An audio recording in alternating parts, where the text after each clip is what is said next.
he has for this particular jobs report? Well, at this point, I think we can all probably take about as much credit as the president can, but I do think that there is something that's significant that has happened that can be credited to the president, and that is the so-called lifting of animal spirits.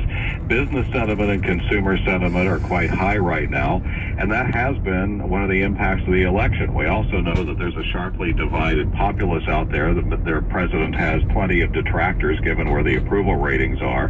That probably would have been the case, at least to some degree, had the Hillary been elected as well. But the point is that financial markets are doing well. Employers seem to be optimistic, and some of that can be credited at the president's doorstep at the White House. We talked about the number of jobs, quite a few of them. Are they good jobs with higher wages?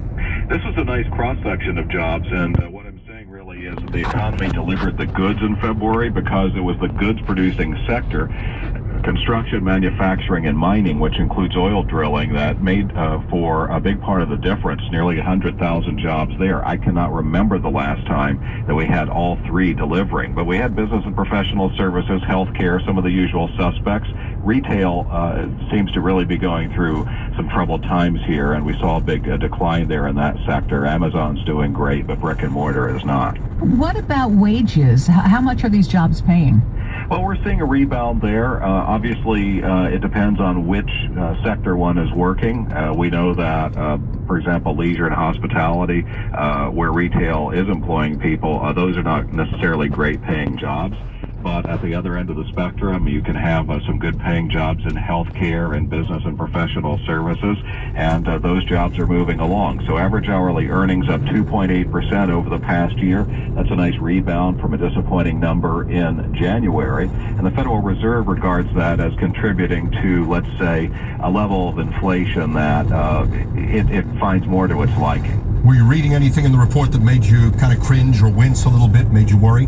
Well, I am concerned how sustainable all this is, and to that degree, in the town we live in, it's going to be very important for this administration and the Congress to follow through on essentially the promises about tax reform and infrastructure funding for the hopes of extension of growth. You know, this recovery began in 2009, and 8 years is a long time for a recovery to be sustained. It's going to require some work to keep it going, and the Federal Reserve needs to get things right. It has a meeting next week and is expected to raise interest rates for the second time since December. All righty, Mark. Thanks a lot. Thank you. That's Mark Hamrick, Bankrate.com Senior Economic Analyst and Washington Bureau Chief. The newest Redskins news for you. So, it seemed like they were pretty reluctant to give Trump too much credit. Just a little too reluctant.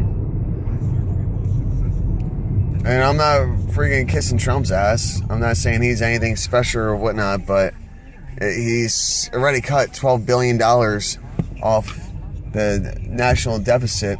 He's cut a lot of money off the piece of crap F-35. And, so let's,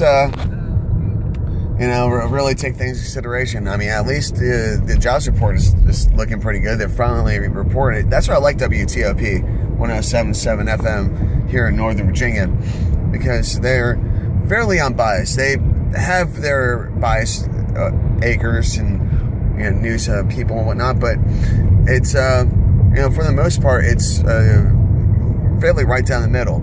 Which is pretty surprising, but actually it's not, because this whole area is just kind of purple. This is like the epitome of purple.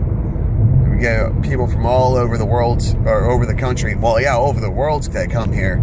So there's this is a big melting pot, and so that's why I like to share some of the information from around here, because it's.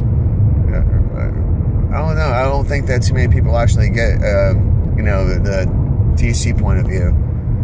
But, all right, take care, be safe, be kind, stay strong. And it's absolutely gorgeous out. And even though the weather's supposed to get a little chaotic here in the next few days. So, love you all.